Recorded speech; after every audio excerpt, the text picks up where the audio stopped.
Hey, what's up fam? Welcome back to the channel. Today we're going to be talking about two real estate titans, Grant Cardone and Ben Mallah. I know a lot of you guys follow Ben's and Grant's YouTube channel just like I do. And I was watching both of those guys last week and both were talking about what's going on with their real estate portfolios and how this pandemic is affecting their properties and collecting their rents. So that's what I want to talk a little bit about today. Let's start with Grant. Now, Grant is a real estate syndicator and he has about 8,000 apartment doors in his portfolio. And what Grant does is he puts together these real estate deals, but he also allows other people to invest with him to purchase these apartment complexes. It's called real estate syndication. Now here's the interesting thing. Watching one of Grant's videos last week, Grant talked about on a national scale what was the rent collection through April 5th. And from what he's saying, nationally, only 69% of tenants living in apartment buildings had paid their rent by April 5th. So that represents a 31% of renters had not paid their rent, which is not a good number. That's not a good sign. What that means in Grant's case is out of 8,000 tenants, on 2,400 of those tenants had not paid their rent. Now, the reason for that, in my opinion, is this pandemic we have going on. A lot of people have lost their jobs, they can't pay their rent, or they've taken a big reduction in income. So that affects someone's ability to be able to pay their rent. Now, Grant went on to say he's doing all the right things. He's working with his tenants. He's taking care of the properties. But here's the big thing Grant mentioned in that video from last week, that he has put a freeze on distributions. See, one of the nice things about a syndication, being an investor in a syndication deal, is you participate in the cash flow of the property, which is through distributions. You also have the ability to participate when they sell the property and the appreciation of the property. The thing that's interesting is Grant has put a freeze on these distributions. So that means as an investor, I no longer get my distribution. So what's happening with that money? That money is being held in escrow, according to Grant, in order to be able to make sure that they can keep that property operational if their tenants that are not paying rent, if that number continues to go up. Which I think, if we don't get this pandemic resolved over the next 30 days, then what you'll see, May and June, their collection rate will go down. That means the people who are not paying rent will go up. So hopefully for Grant, that situation won't present itself. Hopefully we'll in the next 30 days, we'll get this pandemic under control and hopefully get some people back to work and reopen up the country.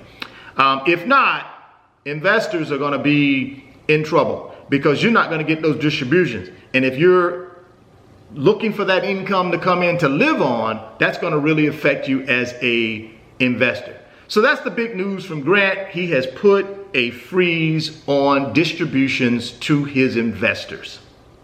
Now let's move on to Ben. Ben Mallah has a $200 million plus real estate portfolio, and it's between three asset classes: apartment buildings, hotels, and retail centers. Now, in Ben's video last week, he talked about his hotels being shut down.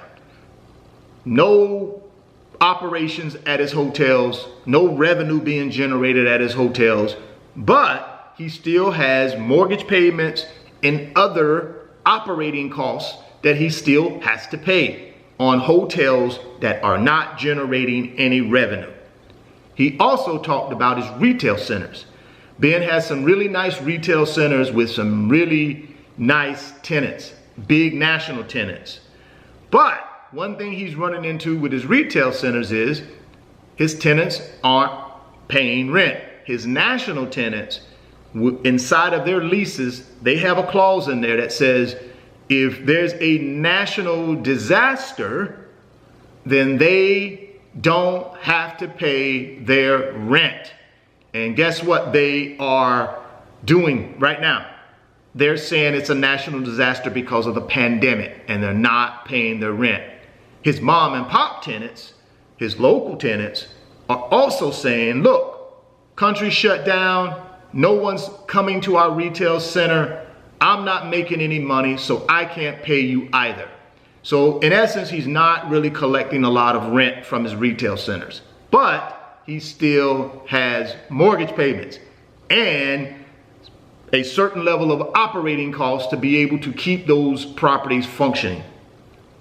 As it relates to his apartment buildings, he didn't talk much about that. I know he's doing some rehab work to a lot of those. But I assume, based on what I talked about in Grant's video from last week, I assume in his apartment buildings, he's feeling the same thing.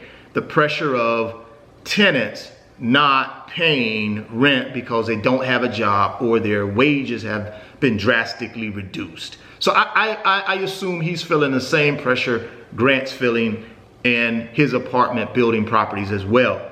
Now here's the situation on Grant's side. He, in most cases, has federally backed mortgages for his properties. So that means his tenants have the ability to not have to pay rent for 120 days. Why? Because since he has federally backed mortgages, he can't evict them for 120 days. So that means if I lose my job and I'm renting an apartment from one of Grant's buildings, I lose my job or my wages are drastically reduced, I'm not gonna pay my rent because I know I'm protected through the stimulus package where I can stay there for up to 120 days and not be evicted. That's not good news for Grant. It's not good news for Ben and his apartment property holdings. So which one of these guys will survive this? That's a great question. It just depends. I think Grant's in a better position because Grant has a syndication where other folks have invested in his properties. He's not all invested alone. Whereas with Ben, as far as I know, Ben is all invested on his own. He doesn't have a syndication. He has a straightforward company that buys real estate. He rehabs real estate, he holds real estate, and then he sells that real estate after a certain period of time. So two different approaches. We'll have to see which approach will stand up and last the longest if this pandemic continues. On Grant's side, since he's all apartment doors, it'll be interesting in May and June how his rent collection holds up. I think it will continue to decrease. Now, again, I don't know specifically what the rent collection is on his properties, but I know nationally, based on what he said, it's about 69% as of April. So if this pandemic continues, I believe May and June will slide even further down, and that will continue to put pressure on him and his properties. Both of these guys have loans on their properties. All of their properties probably have loans on them. So now you got the pressure from your lender saying, hey, it ain't our problem.